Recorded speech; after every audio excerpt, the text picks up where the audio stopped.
د افغانستان نوین یوټیوب چینل ډیرو قدرمنو لیدونکو بیا هم تاسو ټول د خراغلاس او سلامونه مې ومنئ. خدای دې وکړي چې تاسو به ټول رک او روغ اوسئ. د لغمان ولایت یو بلې ښایسته او ښکلې سیمې ته راغلی یم. دغه خپرونه وګورئ، تر پایه پورې زموږ چینل سبسکرایب کړئ. ډیره مننه.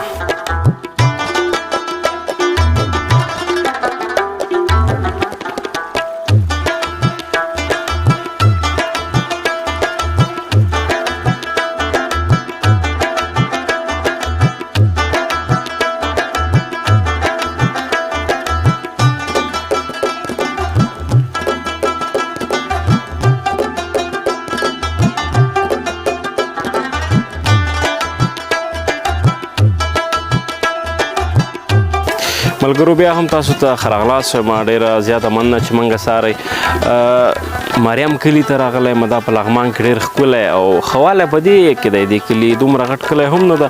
سبزیجات په عموم کې ترکاریګانې دلته ډېرې زیاتې دي. هغه ترکاریګانې چې د بازار د خرڅلاو لپاره وړاندې کړي، یعنې تجارتي ساحه ده. هر سړی کوښښ کوي چې ترکاریګانې کري او بازار ته یې وړاندې کړي. دا اوس چې زه م ولاړ یم دا د ګازرو پټی ده. ګازرې پکې زه به یو دانه وباسم تاسو ته به در وښیم. دا د ګازرو پټی د دې طرف ته پیاز هم نهل شوي دي، شلغم، بانجان یعنې کچالو هم کرل شوي دي. نورې ترکاریګانې هم شته ده. یعنې په عموم کې ډېرې زیاتې ترکاریګانې دي په دې ساحو کې. موږ به کلیپونه راخلو تاسو ته به یې درښیو. ګازرې خو ګورئ دا د لغمان ښایسته ښایسته ګازرې دي. او زمونږ دغه برنامه تر پایه پورې وګورئ، دغه زراعتي ساحه وګورئ، خوند ترېنه واخلئ او له موږ سره اوسئ. دا برنامه تر پایه پورې وګورئ. مننه. ملګرو د لغمان ګازرې دي ښایسته ښایسته. دا به زه پاکه کړم او په دې ښایسته اوبو کې او بیا به یې نوشي جان کړم. ښکلې ښکلې یې والا زراعتي د لغمان کې چې ما ته خوند راکړي دغه ساحې دي چې اکثریت ټولې زراعتي ساحې دي. ملګرو ګازره پاکه شوله، زه به یې اوس نوشي جان کړم.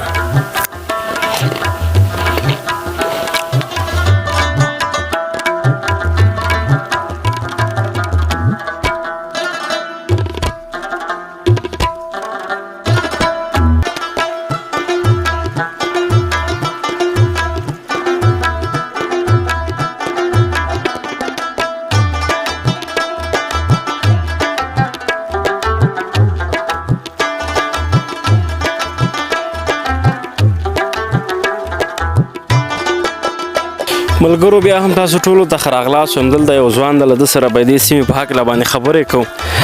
سلام علیکم. وروره ستړی مه شې. ژوندی اوسې. نوم دې څه شی ده؟ نوم مې عبدالقهار ده. عبدالقهار د همدې سیمې اوسېدونکی؟ او د همدې سیمې اوسېدونکی. ډېره زیاته مننه چې موږ ته مو وخت راکړې د مرکې لپاره. په عموم کې دلته کومې ترکاریګانې ډېرې زیاتې کېږي؟ ډېرې زیاتې دلته چې دا پیاز دي ډېر کېږي، کچالو، زردکې، شلغم او ګلپي. او بازارونه د کومو ترکاریګانو ډېر ښه دي؟ د کچالو بازار چې د نسبت د نورو ته ټولو نه ښه ده. په اوسني وخت کې تاسو هم دلته ځمکې لرئ ترکاریګانې کرئ؟ نه موږ خو ځمکې نه لرو. همدې کلي اوسېدونکی؟ همدې کلي کې اوسېږو. ښه ډېر ښه. تاسو خپله چې کله ترکاریګانې اخلئ همدلته راځئ که بازار نه اخلئ؟ نه موږ خو لنډ همدلته راځو، اندجې کې اخلو. بازار نه به دې ځای قیمتونه هم ښیي؟ ها د دې ځای قیمتونه نسبت د بازار ته لږ کم دي. اکثریت دا خلک چې دغه خپلې ترکاریګانې د هغه لپاره تجارت لپاره کرلي بازار ته وړاندې کوي که خپلو کورو لپاره یې کرلي؟ نه ډېری چې دلته د بازار لپاره کرلي چې بازار ته وړاندې کړي. ښه د بازار لپاره یې کرلي. اقتصادي وضع د خلکو څنګه ده؟ د ترکاریګانو باندې د وضعیتونه څنګه دي؟ ښه دي؟ ها اوس فلحال خو دی ښه دي ځکه چې ترکاري ډېر هغه ده. دی خو بیا بیخي کابل ته وړي. کابل کې هلته جګ هم خرڅوي. ډېر ښه اقتصادي وضعیت د دی لري. او ښه والی دا هم ده چې بازار ته نږدې ساحه ده.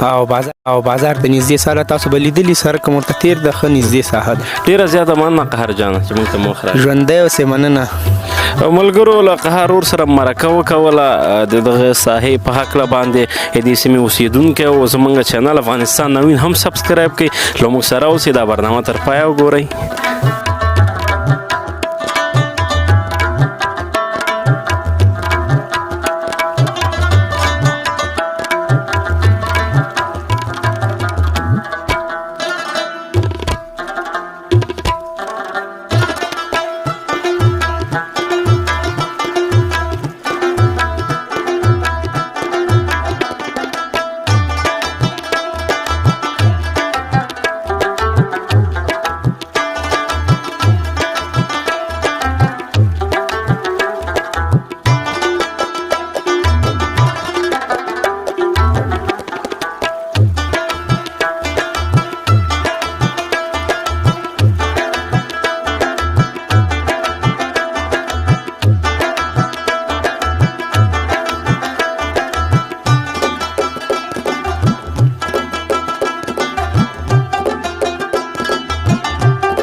نوم ته ده ابوبکر ابوبکر د دې سیمې اوسېدونکی هاو ښه دلته پیژنې څومره ترکاریګانې کېږي او څه شی ډېر مشهوره دي دلته ډېرې ترکاریانې کېږي څه شی پکې ډېر مشهوره دي ګلپیان ګلپیان ولې لغمان کې مشهوره دي بس خلک یې کري خوري ډېر زیات خلک یې کري هاو تا خوښېږي نه تا کومه ترکاري ډېره خوښېږي زما لږ ګوره فاصله دې خوښېږي ګلپیان دې ولې نه خوښېږي هره ورځ پخېږي ځکه دا خو د لغمان مشهور ترکاري ده ولې دې خوښېږي نو بس نو ډېره زیاته مننه یاداست